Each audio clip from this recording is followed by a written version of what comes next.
Salla e ndenjës ishte më e heshtur se zakonisht. Kamerat ishin aty, por askush nuk fliste për to. Klodi dhe Eliona qëndronin përballë njëri tjetrit, me një distancë që nuk ishte vetëm fizike. Ishte distanca e fjalëve të pathëna, e ndjenjave që nuk kishin gjetur kur vend për të shprehur plotësisht. Klodi e theu heshtjen I pari.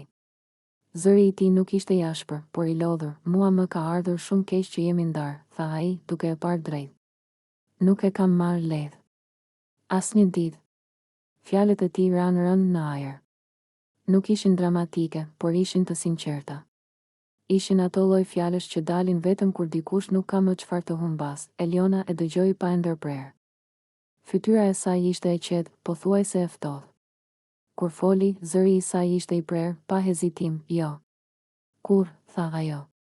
Kjo lidhje nuk ka ardhur kur në shtëpi. Ishte një fjali e fortë. Jo vetëm për Klodin, por për të gjithë ata që po e dëgjonin.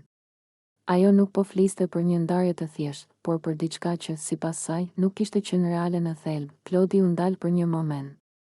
Dukej sikur po përpiqej ta kuptonte jo vetëm atë që po dëgjonte, por edhe gjithçka që kishte ndodhur mes tyre. Ndoshta jo për ty, tha më pas me qetësi.